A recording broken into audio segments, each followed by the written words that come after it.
Kita tak tahu Allah Ta'ala akan berikan hidayah itu kepada siapa yang ingin. Itu pandangan pertama. Pandangan kedua, dikatakan setengah mufassirin berpendapat kafir yang dimasukkan itu umum kepada semua kafir. Maknanya bukan khusus kepada golongan tadi. Termasuklah Quraisy yang hidup pada zaman Nabi sallallahu alaihi wasallam atau yang selepasnya. Maknanya dari zaman Nabi sampai pada zaman sekarang. Mereka sama sahaja pada pengetahuan Allah, sama ada diberi amaran atau tidak diberi amaran. Tetapi tidak sama pada pihak pendakwah kerana mereka tidak mengetahui sama ada orang kafir itu akan beriman atau tidak. Oleh itu tugas pendakwah menyampaikan seruan kepada mereka dan menyeru mereka kepada Islam. Kemudian menyerah mereka kepada Allah yang Maha mengetahui bagi menentukan manakah hati yang benar-benar ikhlas dan jujur untuk menerima hidayah dan manakah jiwa yang benar-benar murni untuk menangkap pantulan nur yang suci. Mungkinkah kawan atau sahabat-sahabat semua ada pengalaman masing-masing kawan dengan kawan-kawan kita yang non-Muslim? Orang bukan Islam ni kebanyakannya mereka terlalu ignorant tentang Islam. Mereka tak tahu tentang Islam. Even kalaulah mereka itu orang yang practicing Christian, mereka tak tahu. Bila kita berbicara tentang Nabi Isa AS sebagai contoh, mereka amat jahil bila kita mengatakan kita sebagai orang Islam, kita beriman kepada Nabi Isa AS lebih daripada orang Kristian beriman dengan Nabi Isa AS. Kita beriman, kita sebut dalam Quran dan disebut tentang Maryam, Saint Mary. Kita tahu. So kebanyakan mereka ni walaupun mereka practicing Kristian, mereka nampak Islam ini satu agama yang tidak baik out of ignorance, bukan kerana mereka tahu, tapi kerana mereka jahil. So menjadi tugas kita untuk menyampaikan Islam ini, keindahan Islam ini kepada golongan non-Muslim. Sebab tu kalau sahabat-sahabat kita yang mungkin berminat dalam dakwah ni, di Malaysia ni banyak NGOs yang apa dia concentrate, fokus on dakwah non-Muslim. Kalau bila kita yang educated ni, kita ambil peluang lah, ambil peluang. Selain daripada kita buat kerja-kerja amal untuk Islam tadi, kita terlibat dengan program-program dakwah non-Muslim. Terlalu besar fadilah ataupun kelebihan, kita boleh mengislamkan orang yang bukan Islam dan seterusnya dia beramal dengan amalan Islam yang kita yang cetuskan dia perasaan untuk belajar atau perasaan untuk beriman kepada Allah SWT. Habis kat situ. Kemudian mukadimah atau intro kepada ayat ke-7 ni saya baca dahulu kan. Penulis dikatakan kufur sama juga dengan iman. Kufur sama juga dengan iman. Kena faham betul. Kalau kita ambil yang tu saja, salahlah konteksnya. Kufur tak sama dengan iman. Okey. Jangan potong. Okay. Kufur sama juga dengan iman, iaitu ia bermula daripada pemilihan yang bebas dan berakhir dengan keputusan yang dibuat sendiri tanpa sebarang paksaan. Allah menuruti pilihan bebas yang diputuskan oleh seseorang manusia. Jika mereka memilih iman, maka Allah merestui pilihannya serta menambahkan keimanan kepada mereka. Jika mereka memilih kufur, maka Allah menuruti kehendak mereka tetapi tidak merestui pilihan mereka. Keadaan orang yang memilih kufur itu dibayangkan dalam ayat berikut. Ayat ke-7. Khatamallahu ala qulubihim wa ala sam'ihim wa ala absarihim ghishawah wa lahum 'adzabun 'adzim. Allah Ta'ala memeterikan selaput ke atas hati-hati mereka dan ke atas pendengaran mereka dan ke atas penglihatan mereka, dan untuk mereka azab yang sangat besar. Okay. Kembalilah kepada apa yang saya memulakan permulaan tadi. Mula dengan la raib, hati, dan hati. Ilmu muttaqi, takwa itu di hati. Okay. Kenapa orang kafir ni Allah Ta'ala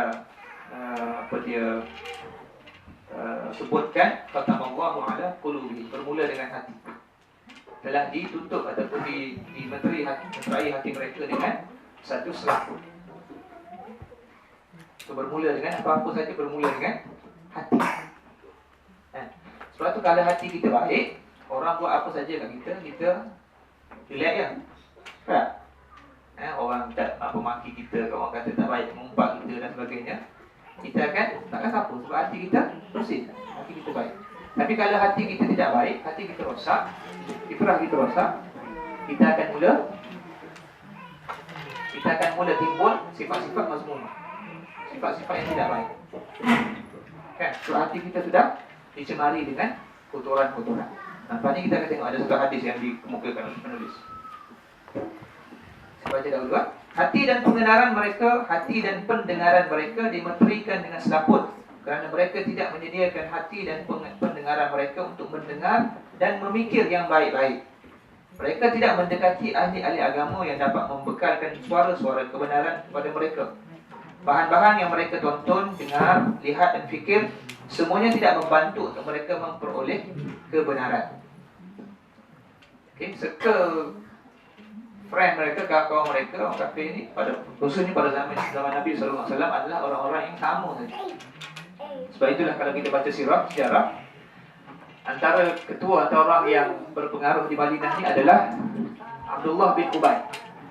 Abdullah bin Ubay bin Salul. Disebut sebagai ketua golongan munafikin di Madinah. Okay, rahsia orang munafik ni hanya Rasulullah dengan beberapa orang para sahabat saja yang tahu. Antara yang popular adalah Huzaifah bin Yaman. Rasulullah beritahu kepada dia rahsia siapa di kalangan ramai-ramai ni dia ni munafik. Sahabat-sahabat lain tak tahu. Even Sayyidina Abu Bakar dengan Sayyidina Umar pun sahabat yang baik yang Nabi SAW pun tak tahu. So ada rahsia lah kenapa Allah Ta'ala Rasulullah pilih orang Nasrani tadi. Jadi mereka ni, khususnya golongan Yahudi, mereka ni menjadi penyokong kuat kepada Abdullah bin Ubay bin Salul. Abdullah bin Ubay bin Salul bila mana Rasulullah hijrah ke Madinah, Rasulullah diangkat menjadi ketua. Harapan Abdullah bin Ubay ni, harapan dia adalah dia yang akan dilantik menjadi ketua. Tapi bila Rasulullah sampai ke Madinah, golongan Ansar yang terdiri daripada Aus dan Khazraj, mereka bersetuju untuk angkat atau berlatih Nabi menjadi pemimpin. Abdullah panah hati, dan golongan Yahudi yang berada di belakang Abdullah bin Ubay ini juga, mereka ni mula menyimpan perasaan tidak puas hati dan perasaan dendam. Kerana dahulu Aus ini bekerjasama membuat perjanjian dengan mereka sebagian daripada kabilah Yahudi. Begitu juga Khazraj. Khazraj, golongan kedua daripada Ansar ini, mereka juga bekerjasama dengan sebahagian daripada kabilah Yahudi. So bila Rasulullah pergi ke Madinah, Rasulullah menyatukan antara Aus dengan Khazraj. Jadi Ansar kan. Dan Allah Ta'ala Rasulullah mempersaudarakan antara Ansar dengan Muhajirin, sahabat-sahabat daripada Makkah. So itu situasi ataupun kondisi masyarakat di Madinah. So bila Abdullah ini tak dapat jadi ketua, jadi memulakan kerja-kerja jahat. Itulah bila kita baca tentang kisah-kisah orang munafik ini, khususnya banyak turun, ayat-ayat itu turun selepas Rasulullah hijrah ke Madinah.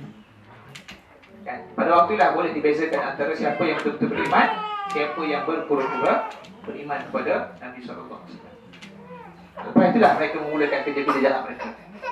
Kan, mereka melaga-lagakan antara Aus dengan, kalau kita baca sejarah banyak kisah-kisah di mana puak-puak Yahudi ni cuba mengingati kembali, cuba nak bangkitkan kembali kisah-kisah pertembungan antara Aus dan Khazraj. Sekarang dia dah baik dah. Tapi bila masuk Yahudi ni kata-kata, mereka ingat balik dulu kamu apa berkepala tumbuk dan sebagainya. Dia orang Aus dan Khazraj ni ingat balik. Dalam banyak situasi mereka ni dah ingat balik sampai ke tahap dia tumbuk balik. Sebab apa? Sebab ada batu api. Batu api ni orang Yahudi. Jadi pada waktu itulah Nabi SAW dengan kekuatan daripada Muhajirin kelas Ansar tadi, Rasulullah cuba berhadapan dengan golongan munafikin.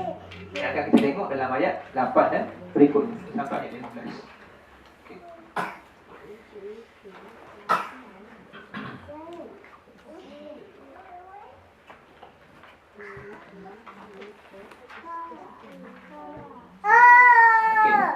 Dia ada isu kat sini Saya baca dahulu. Mungkin seorang mempersoalkan jika hati, mata dan telinga mereka sudah tertutup dan tidak akan lagi kembali kepada kebenaran, kenapa Rasulullah disuruh menyeru mereka kepada iman dan Islam? Okay. Perlu dijelaskan di sini, maksud hati tertutup ialah kekufuran yang ada di dalam hati mereka tidak dikeluarkan terlebih dahulu untuk diberikan tempatnya kepada iman. Keadaan ini tidak memungkinkan iman mengambil alih pada tempatnya yang tertutup dengan selaput kekufuran. Persoalan berbangkit itu, mengapa Allah tidak mendorongkan hati mereka supaya dimasuki iman dan mengeluarkan kekufuran yang sedia ada pada mereka. Tengok ulasan Syekh Mutawalli Sya'rawi. Dia mengatakan Allah SWT Maha Kaya daripada bergantung kepada makhluknya. Jika mereka memilih kufur dan tidak berminat kepada iman, maka Allah membantu mereka untuk tidak beriman dan menjauhkan mereka daripada kebenaran. Jawapan Syekh Mutawalli ini serasi dengan hadis qudsi riwayat Abu Hurairah radhiyallahu anhu, firman Allah Subhanahu wa taala. Saya baca dulu Allah Taala berfirman, ini hadis qudsi. Ana 'inda dhanni 'abdi bi wa ana ma'ahu hina yadhkuruni. In dzakarani fi nafsihi dzakartuhu fi nafsi. Wa in dzakarani fi mala'in dzakartuhu fi mala'in. Dzakartuhu fi mala'in hum khairun minhu. Wa in taqarraba minni shibran taqarrabtu ilayhi dhira'an. Wa in taqarraba ilayya dhira'an taqarrabtu minhu ba'an. Wa in atani yamshi ataituhu harwalatan. Hadis kursi ini kita boleh tengok dalam, kalau dibawa ke sini dalam Sahih Muslim sebutkan hadis kursi. Apa beza hadis kursi dengan hadis nabawi? Kita repeat balik. Kita ada Quran. Quran ni kalamullah. Okey. Yang kedua hadis qudsi, yang ketiga hadis nabawi. Apa beza antara Quran tu kita tahu, itu jelas. Ini kalamullah, wahyu yang diturunkan kepada Nabi sallallahu alaihi wasallam. Hadis qudsi.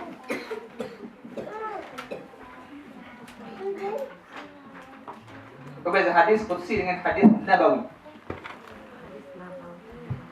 Beza dia di mana?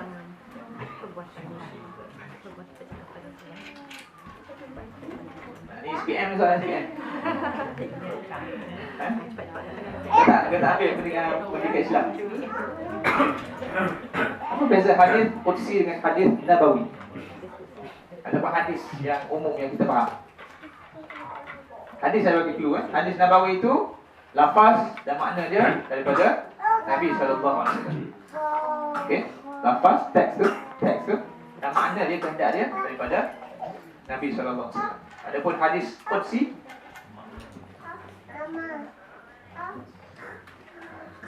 lafaz daripada kuisnya salah kuis.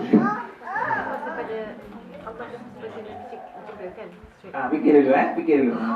Ada khilaf pandangan kat sini Fikir dulu last kali sebelum kita berhenti, saya akan kembali kepada soalan tadi.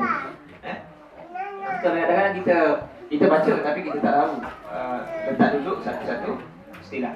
Okey, maksud dia dan menarik ni kalau kita boleh pergi satu persatu tentang hadis kursi. Bagaimana Allah Taala menyatakan sikap Allah Ta'ala ni kepada orang-orang yang ingin mendekati Allah. Aku di sisi sangkaan hambaku terhadapku. Ana 'inda dhanni 'abdi bi. Aku di sisi sangkaan hambaku terhadapku. Maksudnya Allah Ta'ala ini dia akan bertindak, akan melakukan sesuatu berdasarkan kepada sejauh mana hamba itu bersangka kepada dia. Tetapi kita kena faham Allah Ta'ala tidak bergantung pada hak makhluk. Allah Ta'ala itu Maha Kaya. Dia tidak bergantung kepada kita. Tetapi sejauh mana kita bersangka, baik sama ada baik ataupun buruk, Allah Ta'ala akan berbuat berdasarkan kepada sangkaan kita tadi. Sebagai contoh, saya beri contoh kadang-kadang kita buat satu benda yang tidak baik. Kita buat satu maksiat sebagai contoh, satu kesilapan, satu benda yang tidak baik, kita mengumpul Allah dan sebagainya. Maka kita bersangka tidak baik kepada Allah SWT. Maknanya Allah Ta'ala akan balas aku dengan balasan yang tu, sebagai contoh.